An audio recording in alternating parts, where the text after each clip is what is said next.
Thank you. Well, welcome back for some of you. Welcome for some of you. This talk came about because about 2 years ago I made a proposal to present at a conference on this topic in 40 minutes. And I realized as I got closer to the topic, to the time of the conference, there was a rising sense of panic because normally I'd spend a few hours talking about this topic as part of a course. And then I realized, can I actually do this in 40 minutes? And I began to fear it was not possible. Two things saved me. One is a picture that I invented, which I think really helps to bring things together. The other was that the conference was oversubscribed and people couldn't get into the rooms if they came in late. So they were all arriving early. And I started my talk 5 minutes early. I can do it in 45 minutes. So having, you know, possibility to squeeze into an hour here, and having already done some stuff in the previous session, like this is relaxed.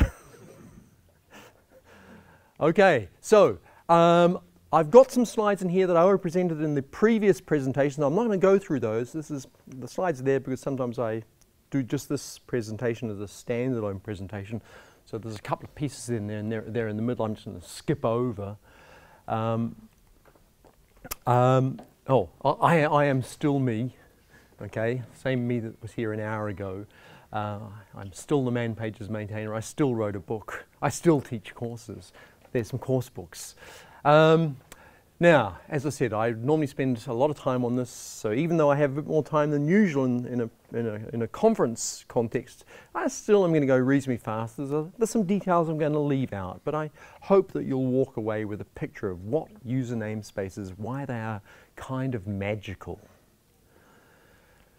Okay, but first I need a little bit of background, and this is the notion of capabilities on Linux. Now, traditionally, on Unix systems, the privilege model is quite a simple one. There's two categories of users. There's normal users who are subject to a lot of checks on what they're allowed to do, a lot of restrictions, and there's superuser, user ID 0, who can bypass many of these restrictions. And this sort of very coarse privilege model is problematic because I'm sorry, I've jumped up a second, jumped forward a second, and of course the way traditionally to give an unprivileged user the possibility to do something privileged is to allow them to use a setuid root program, create a setuid root program that does some privileged operation.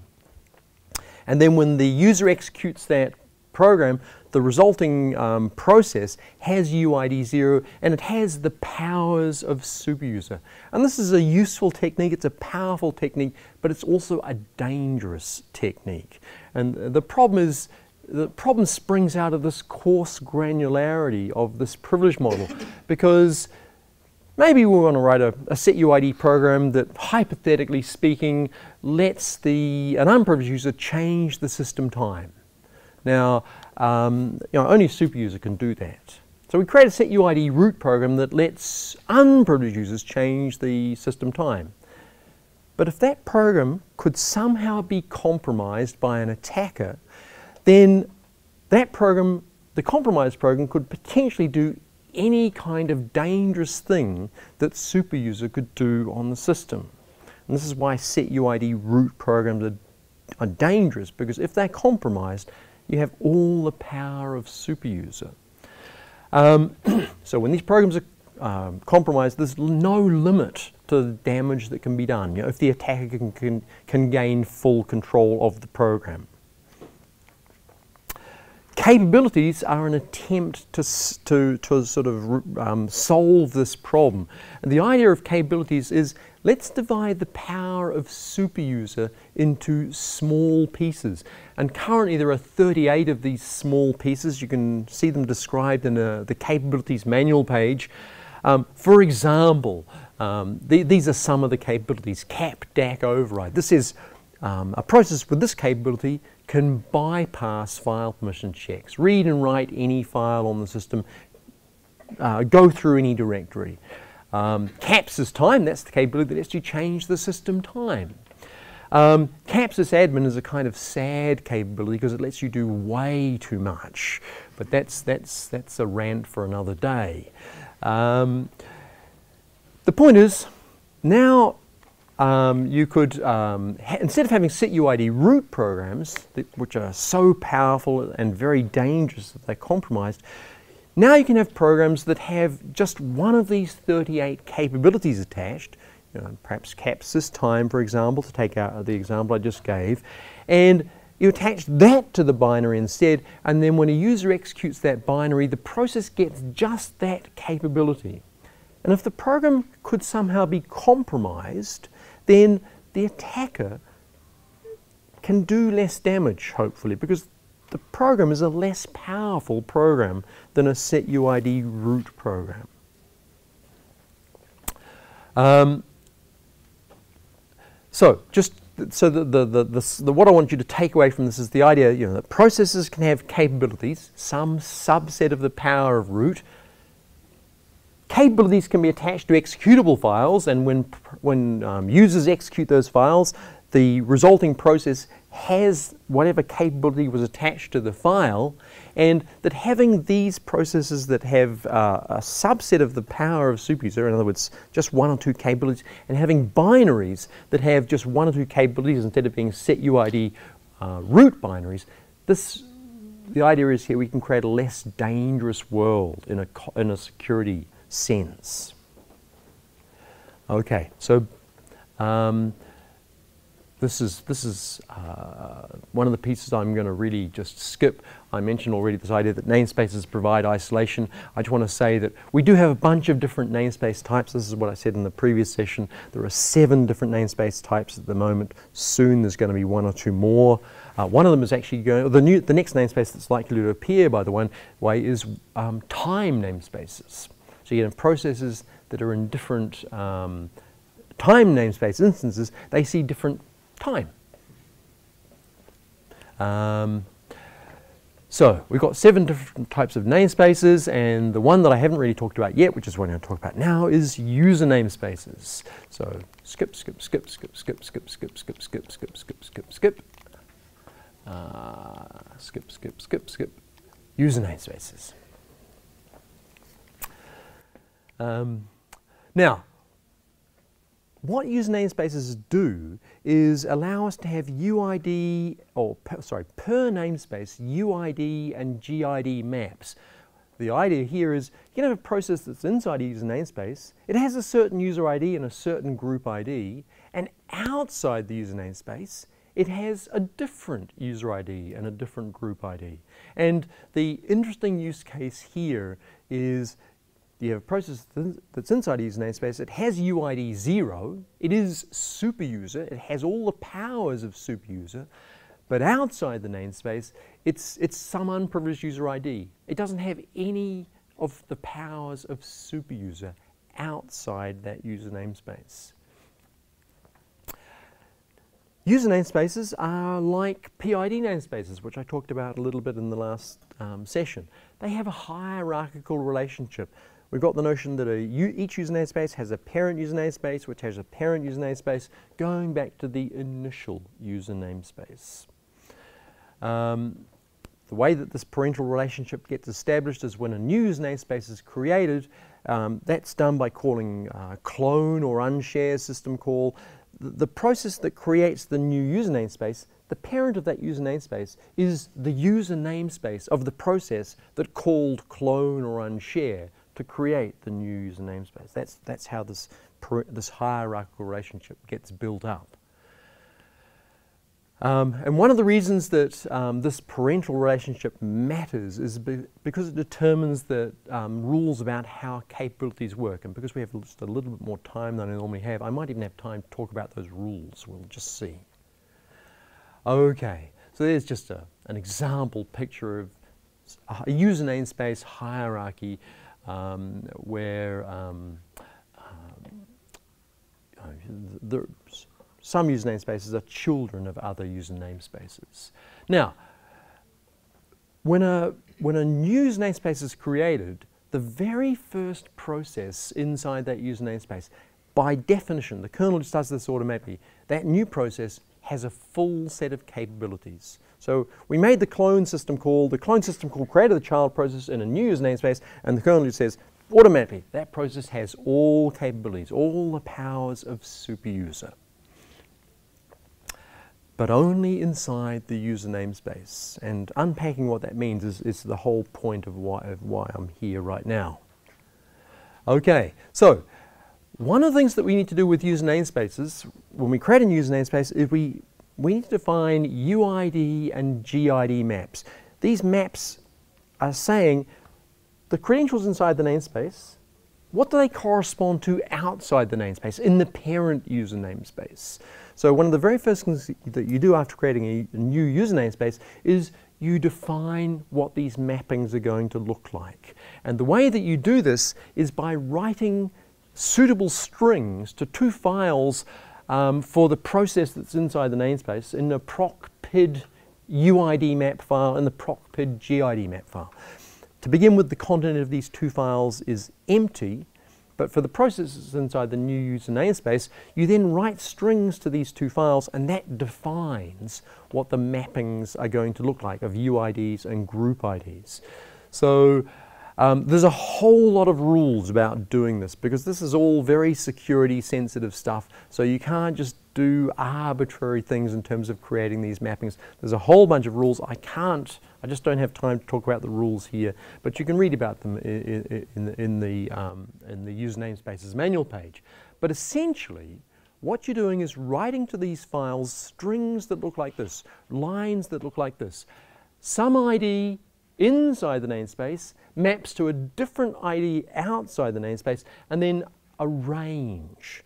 So, for example, you might have a map that looks like this, where it says 0 inside the namespace maps to 1000 outside the namespace, in the parent namespace, for a range of 1. Only one user ID is valid inside this namespace. Or you could have said here 10, and that would be saying that 0 through to 9 inside the namespace maps to 1000 through to 1009 outside the namespace. Okay. This namespace, by the way, I misspoke. This kind of mapping, by the way, where just a single UID is mapped and it's the UID 0 inside the namespace to something outside the namespace, is called the root mapping. Now, using the unshare command, which I mentioned earlier on, we can create a new user namespace with the -U option. And if we say -R as well, this says, oh look, automatically just create for me root mappings for the UID map and the GID map. So we could do something like this. I'm very put off by the interlacing here. Can you see this down the back okay? This, yeah? Okay. Maybe it looks worse for me than it does for you, actually.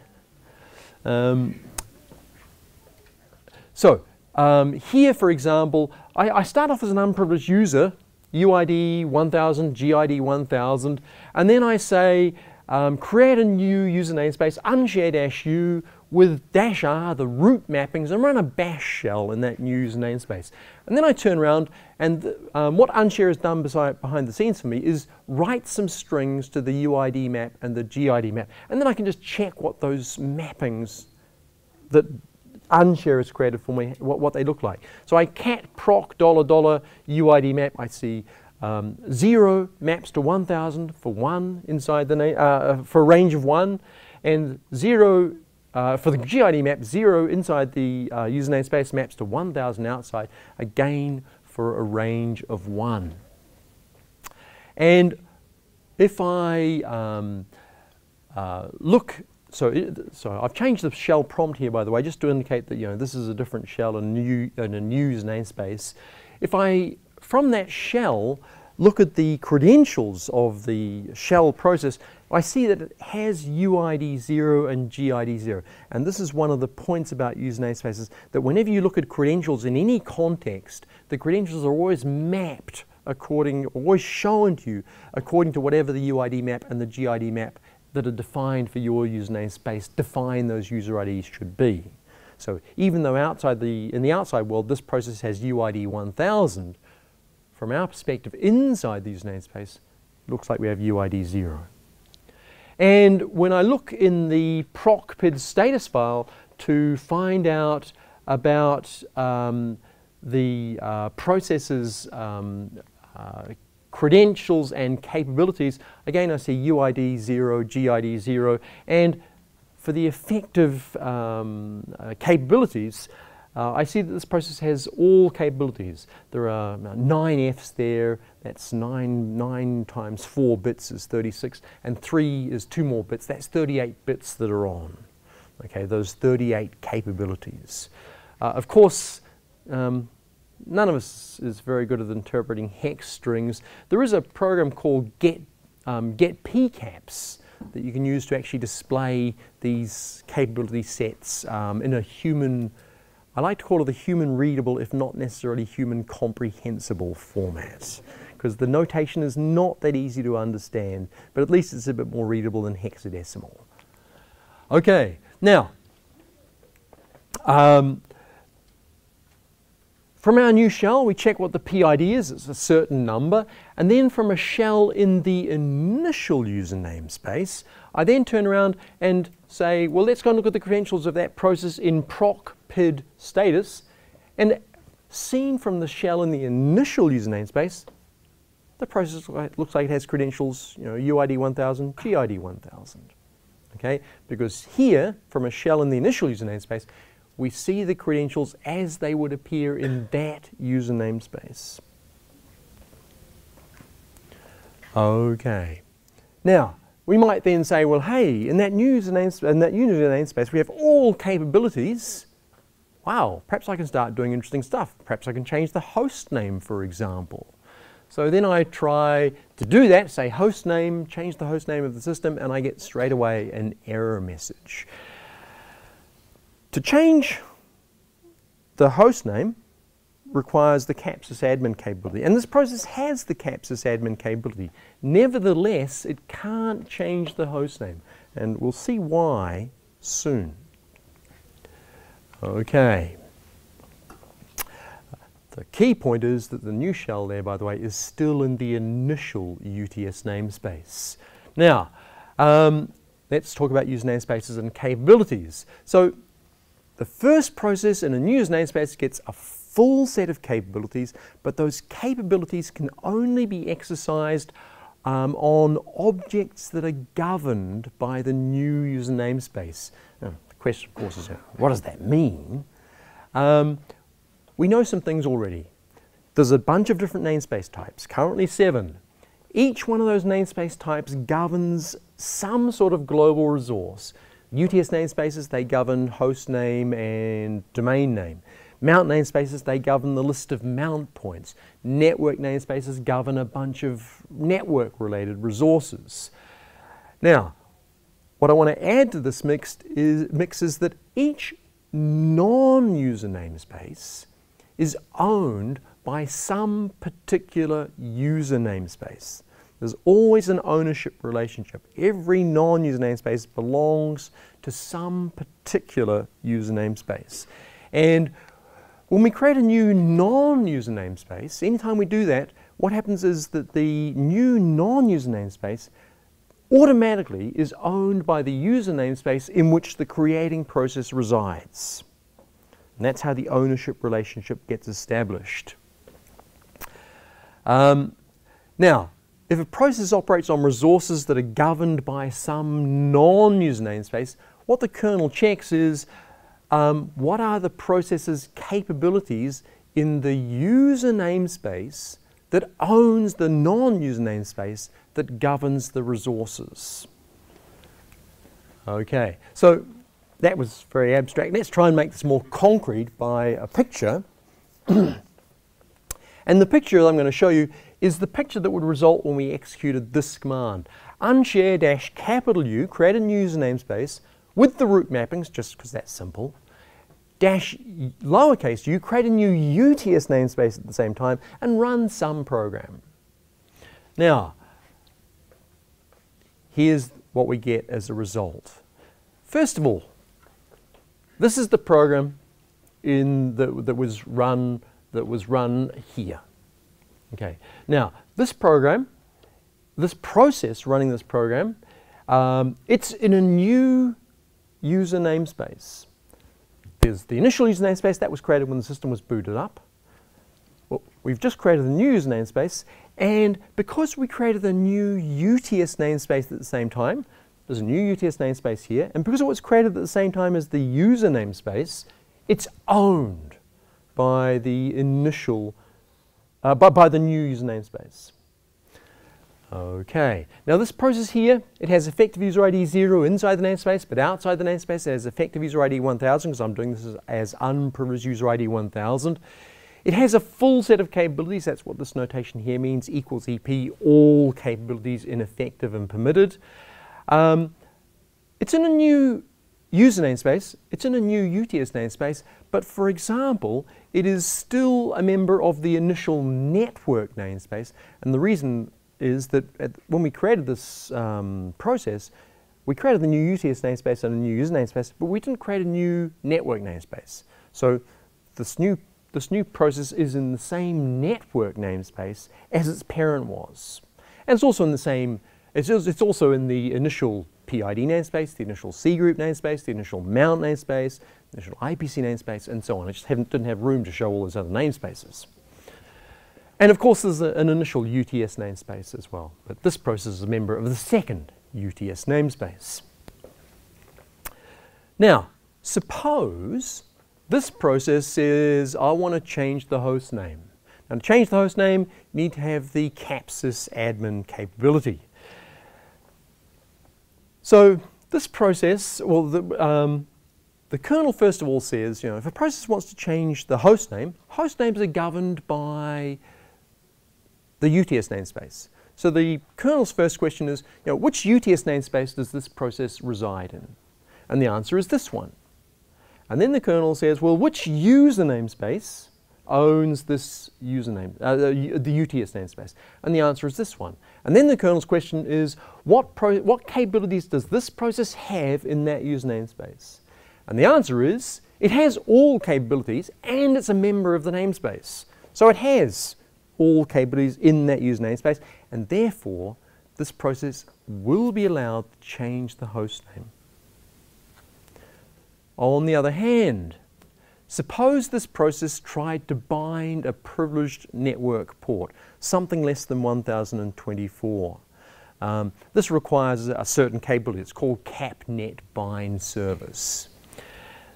Now, the kernel says, we want to do a privileged network operation. Which network namespace does this process reside in? And the answer is this one. And then the kernel's next question is, which user namespace owns that, that network namespace? And the answer is this one. And then the kernel's question is, what capabilities does this process have in that user namespace? And the answer is, it has all capabilities, but it's not in that user namespace. So it has no capabilities there, and therefore it can't bind the privileged network port.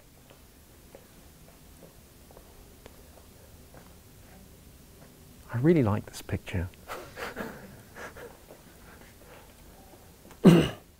Now there are some APIs, and I don't want to try and go into details, but there are some APIs you can use to discover the hierarchical relationship between user namespaces and the ownership relationship between non-user and user namespaces.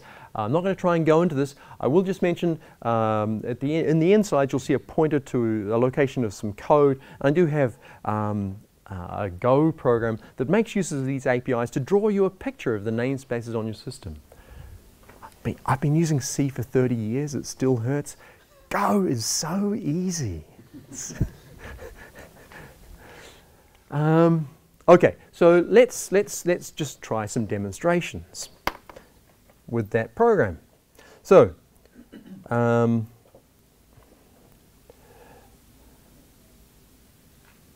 think I'll do that down here. So I'm going to do exactly what I just showed you, which is to say unshare-u-r, new user namespace with root mappings, create a new UTS namespace at the same time, and then I'll just, I don't know, run a bash shell. Now, just to demonstrate some things, here, the shell up above is in the initial instance of all the various namespaces. And I can say readlink / proc / $$ / ns / user. For example, I see a certain magic number there. Down here I can do a similar command, readlink / proc / $$ / ns / user. I see a different number. This information is telling me these two processes are in different user namespaces. If I do the same thing for the UTS symlink,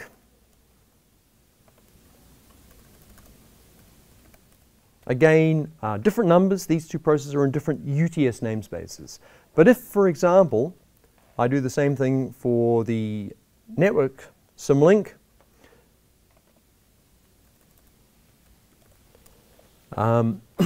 same number.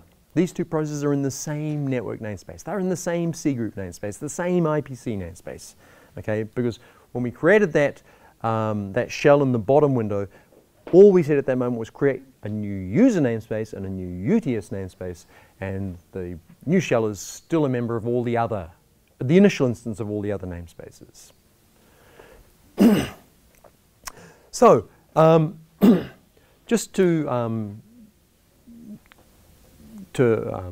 illustrate what things are looking like on the system then, and just to give you a display that kind of relates back to that picture I just showed you.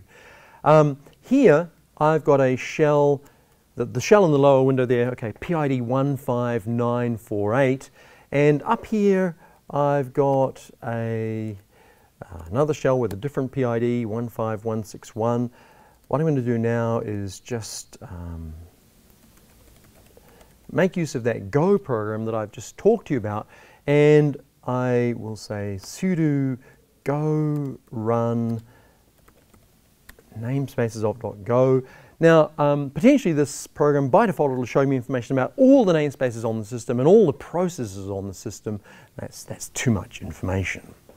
But what I want to say is, let's see the information about the namespaces of PID 15161 and 15948.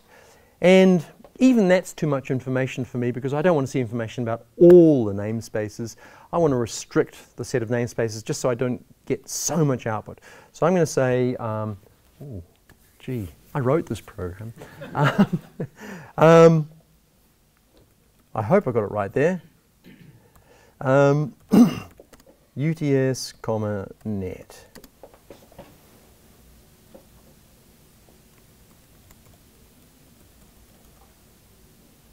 Okay, I didn't get it right. Let's try that again. What have I done wrong?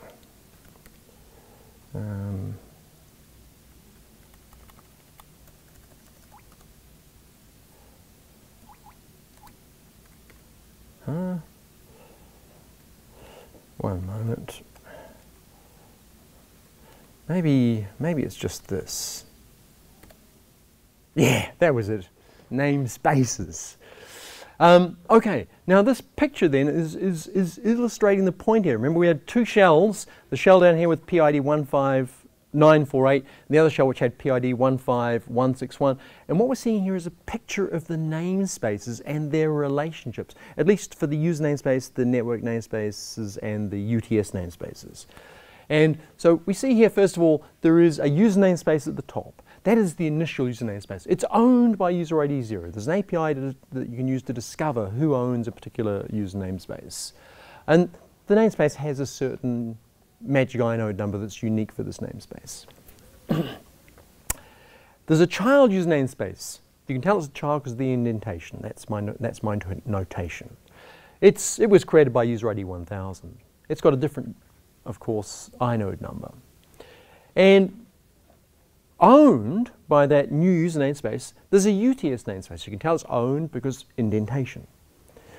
And of course, there's an initial network namespace that's owned by the initial user namespace, and an initial UTS namespace that's owned by the initial user namespace.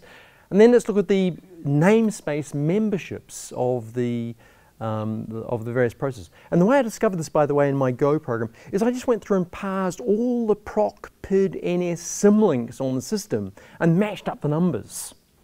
Okay, so there was a lot of file system, pseudo file system activity that went on behind the scenes. So the process down here, 15948, it's in the new user namespace. It's in the new UTS namespace, but it's still a member of the initial network namespace. Okay, whereas the shell in the top window, it's a member of the initial instance of all of the various namespaces: the initial network namespace, the initial UTS namespace, the initial user namespace. Make sense?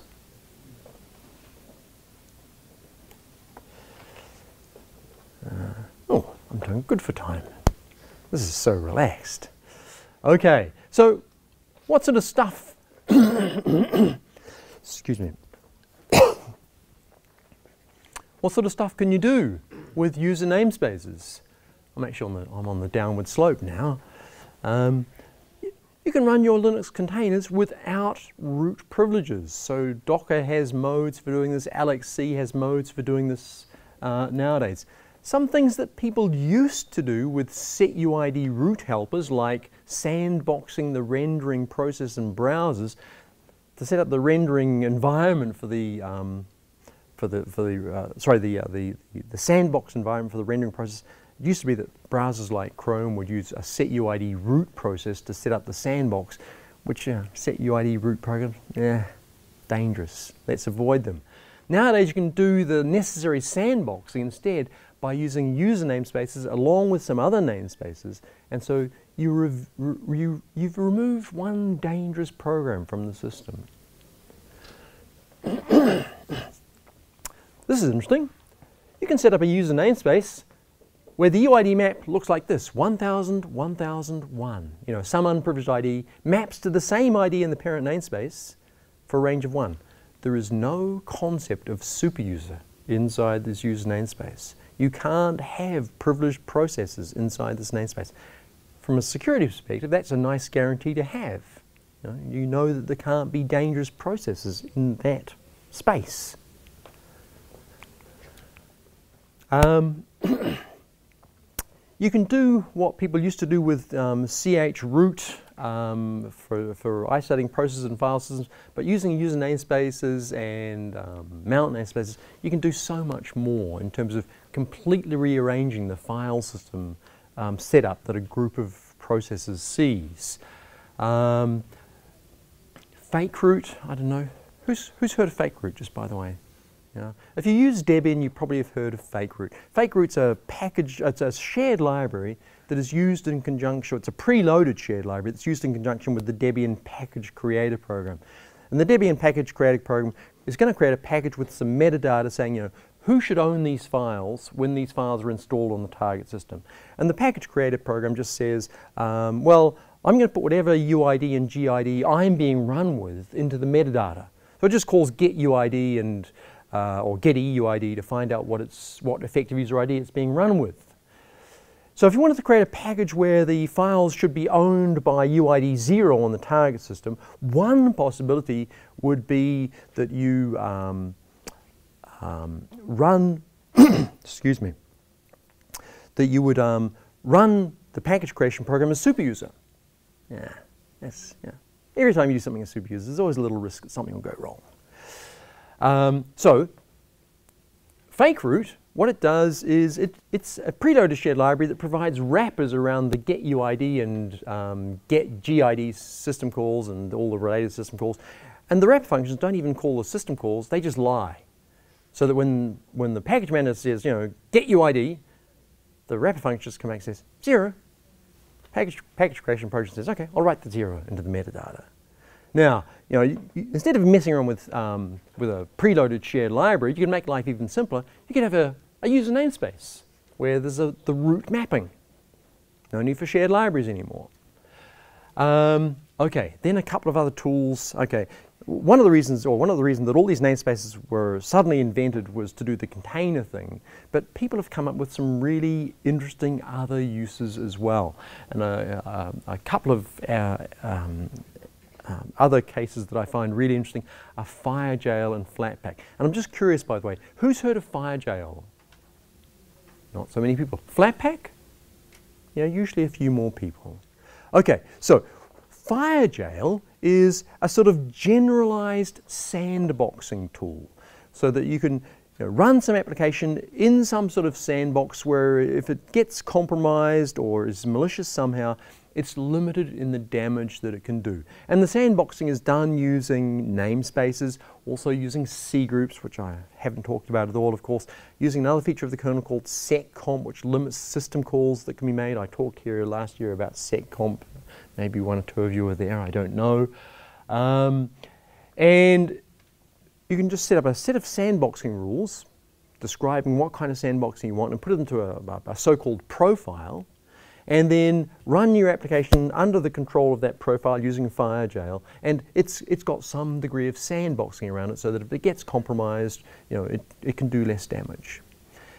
That would be interesting in itself, but what makes FireJail really interesting is it comes with a bunch of pre-packaged profiles. So you get when you install FireJail, you get a profile for Thunderbird, a profile for Firefox, a profile, I don't know, I think for LibreOffice, I haven't checked that one, but profiles pre-packaged for a bunch of commonly used applications that you can use right out of the box.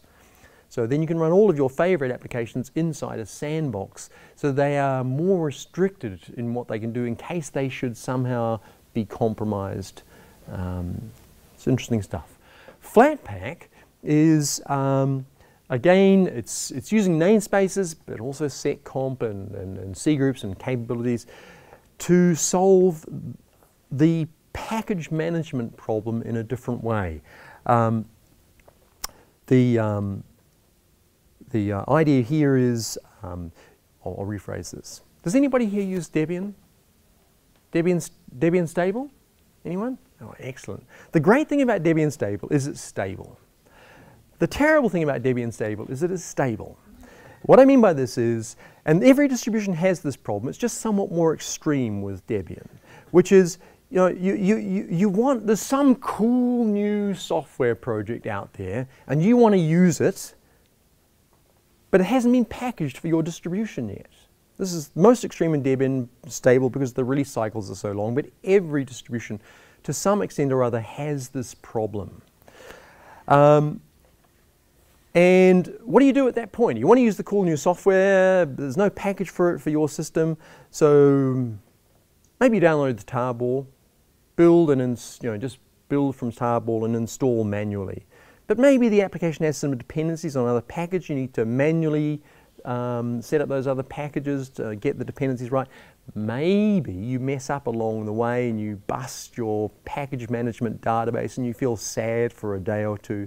You can do it. There's a little risk. It's inconvenient and there's a little risk you might get it wrong and you create some unnecessary work for yourself. Let's put things the other way around. You are the creator of the cool new package, the cool new software, I should say, and you want your downstream users to use it. But those lazy downstream distribution maintainers haven't packaged your software yet. Haven't they got something? They have so much else to do, why don't they do it? So what do? You could say to your users, I'm sorry, you're going to build from source. And that's not so nice, but that's a possibility. Or you could go into the package maintenance business. You could say, oh, okay, I'll create a Fedora package for Fedora, Fedora 30 package for my software. Oh, I better create an Ubuntu package as well. Some people are still using 32-bit systems. I'll need a Fedora 32-bit package. Oh, and Fedora changed in a way that is incompatible for me with Fedora 23. I'll need to create a Fedora 23 package. You can see this gets old really quickly. You don't do it unless you've got a lot of resources. In other words, you're a big company. So not very nice. Flatpak, what Flatpak does is, as the upstream developer, you install Flatpak on your system, and then you create a Flatpak of your project, of your binary. And I should have mentioned, by the way, Flatpak is an implementation of an idea that was initially proposed by Leonard Pertering, the creator of Systemd. And the idea is that the Flatpak that gets created, it has the binary that the upstream developer has created and all of its dependencies, all the shared libraries that it needs. Flatpak just assembles everything that's necessary and puts it into the Flatpak package. And then you can say to your downstream users, you want to use my software? Just install Flatpak on your system, download the Flatpak, and then run the Flatpak. And just out of the box, it works automatically on any distribution because the Flatpak contains all of the necessary dependencies of the binary. And this is all being done with namespaces, setcom capabilities to provide not only the application packaging, but also some sandboxing along the way as well. And sometimes people pop up at this point and say, well, yeah, but Docker? Couldn't I just done this with Docker? No, because doing the GUI thing with Docker doesn't really work very well generally. The thing is, with Flatpak, you can have a GUI application. You can have Firefox or LibreOffice in a Flatpak. And you run the Flatpak on the target system, and the GUI application just integrates seamlessly into the desktop environment. So this is, there's a lot of magical things that people are doing with namespaces and some of these other technologies as well, but that were originally invented for containers, but are now being used in some really interesting, creative other ways. Okay. In terms of other information, if you want to find out more about namespaces, I wrote a series of articles on LWN a few years ago. There's some manual pages I wrote. Oh, and I mentioned in the previous session as well, this is a great web page written by a woman in California about how to do the container thing in C, and you don't need much code to do it. The reason that container systems are so complicated is all the infrastructure that goes into the orchestration. I don't know. I've got some backup slides, but I don't know whether. Oh yeah, just one thing. I think this is worth talking about as long as we're here. When does a process have capabilities inside a user namespace? I showed you that picture already, but there's a bit more to it than this. What are the rules that determine whether a process has capabilities in a particular user namespace? Because you'll see in the manual pages, you can do such and such thing if you have capabilities in that user namespace, the relevant user namespace somehow. And the question is, what are the rules that determine whether a process has capabilities in a namespace? So we know already, user namespaces exist in a hierarchy. Each user namespace has a parent going back to the initial user namespace, which obviously has no parent. The parental relationship gets established when the user namespace is created. The parental relationship matters because it's significant as part of the answer to this question. When does a process have capabilities in a user namespace? There's a whole lot of factors that come into play. Does a process have capability in a user namespace? Well, the first thing is, does the process even have the capability? That's part of the answer to the question, obviously.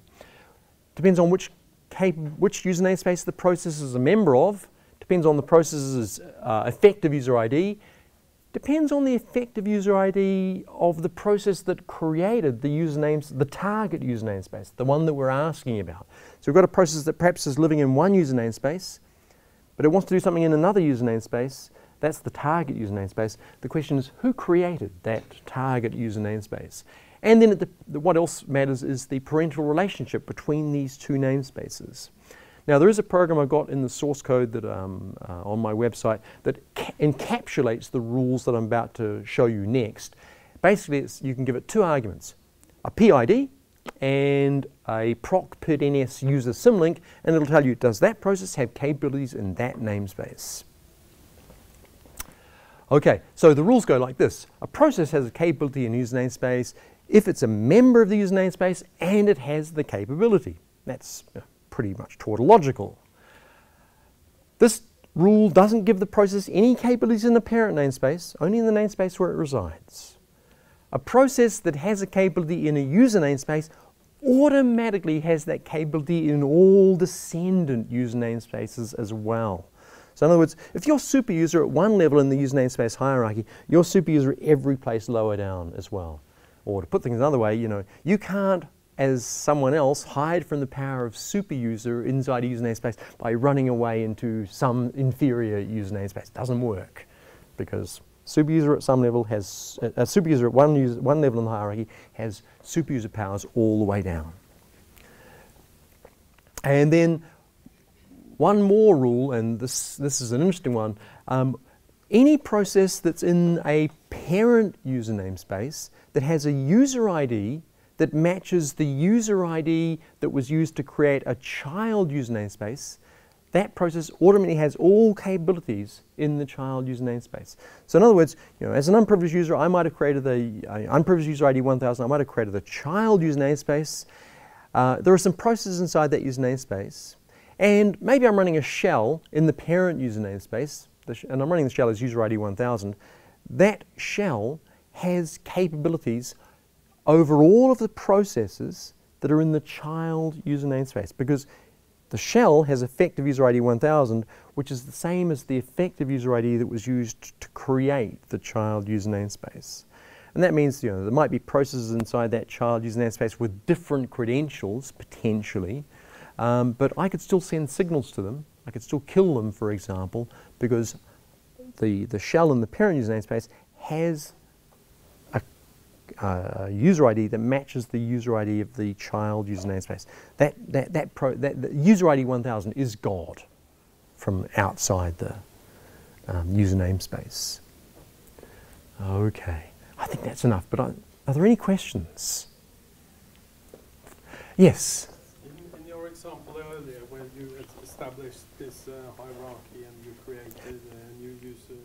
Do you mean the example I showed on the shell session, or do you mean when you had the drawing? The picture? I think it was in slide 45. Oh, you've got a good memory. I'm impressed. Slide 45. This one, yes. Yeah.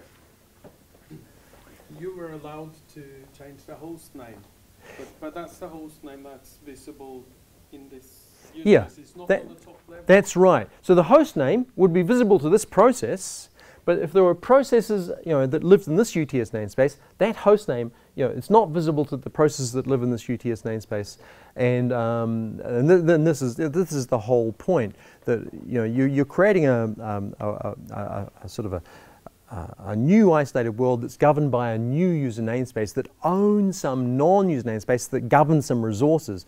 And you can mess around with those resources, but you can't mess around with the resources in the initial namespace instances.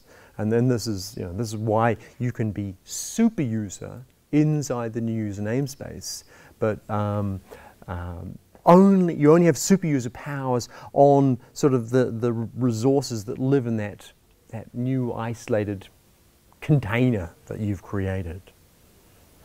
Now, is that a question?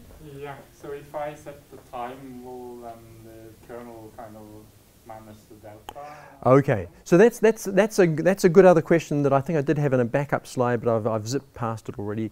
But I'll come back to it. There are some resources on the system that aren't governed by namespaces. Things like time, at least not currently. Probably very soon they will be governed by a new namespace, but currently they're not.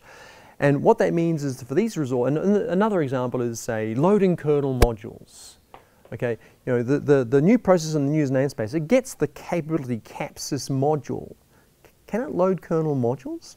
We hope not. Well, the thing is, for these sort of resources that aren't governed by namespaces, what the kernel then asks is, what capabilities does that process have in the initial user namespace? So, game over. You can't do anything special. You can't change the system time, for example. For now. But in the next few months, that is very likely to change. Other questions? I've heard there's a good party to go to. It was good last year. They do good food, good parties here. Oh, there is a question. Oh, yeah. I didn't realize we were at the end. We are. Yeah. So, I'm leaving. I'll be quick. This user namespace, you said it took around 5 years? Yeah, I think it. Well, yeah. And I'll back up a second. There was a sort of milestone release back in 2013. This was Linux 3.8. And what happened in that milestone release was they finally said, we think we've got to some sort of stage of maturity now where we're going to let now unprivileged users create user namespaces. Before that, you could create user namespaces, but you had to have cap sysadmin capability. You had to be superuser. But the goal they were working towards was allowing this to be possible for unprivileged users to do safely. And they considered themselves to have reached that goal in 2013, and at that point they said, okay, you don't need cap sysadmin anymore to create a user namespace. And preceding that, there'd been about 6 years of work. Part of it was because it was complicated, but the other part is people were super nervous. Like, we're talking about giving a process superuser powers. And we want to be really sure that those superuser powers couldn't somehow be leaking out and letting the process do something unprivileged in another user namespace where it shouldn't be possible, in particular in the initial user namespace. That would be really bad. It turns out there have been a few vulnerabilities like that that have been discovered after the fact, because there were some obscure corner cases that people didn't think of. Software has bugs, who knew? And those bugs have been found and fixed. And I haven't heard, there's been a few of them, I haven't heard of so many in the last few years, so maybe, just maybe, that all those bugs have been shaken out now. I don't know, have I answered your question or not? Yeah, so if I understand correctly, it's mostly been, we want to be very careful. But my original question would be, do you find that this is, it was inevitable that they would have figured out that you can do this, or do you... Do I think it was inevitable they could have figured out they could do what? I'm sorry, I don't... Creating user namespaces. Or do you think, is it like we're lucky that we're at the space that this can happen? Or is it something that could have been done earlier in the design that would have prevented? Everything could have been done earlier with sufficient resources. And it's not like the whole concept of virtualization at some level is quite an old concept. Famously, I forget the details, there was virtualization going on with subsystems with System 360 in the 1960s. Not this kind of virtualization, but virtualization kind of techniques being used. And Solaris, for instance, independently had something called zones, which is a rather similar concept. So, I don't know. To begin with, we had hypervisors, then someone did the isolation of mount namespaces, and then people suddenly realized, oh, can we start doing all this sort of virtualization that we were doing with hypervisors, but in the context of a single kernel? And then, what do we have to isolate to do that? And they quickly worked out, network resources will be useful, IPC resources will be useful, a bunch of other things, the host name, that'd be useful. And then they started working on these pieces independently. And the fact that they worked on them independently, actually, and sometimes people ask me, why is it so complicated? Why isn't there just an API button that I can press that says, give me a new container? That would be make life simple in some ways, but it would have made life more difficult in other ways. Like, by implementing the different pieces separately, it meant that the implementation could be done piecewise, so it made the implementation effort easier. But now the fact that they're all implemented as separate pieces that can be used independently means they can be used together independently in different ways. So we can do the Flatpak thing or the FireJail thing. So it's actually, I think, an extremely good thing that there wasn't just an API button that says, give me a container. That wouldn't have been nearly so interesting as the world we now have. But, could it have been done earlier? I don't know. It's a question about the past. I'm not much better at the past than I am at the future.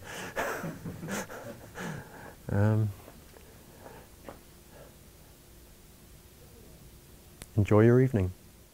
Thank you.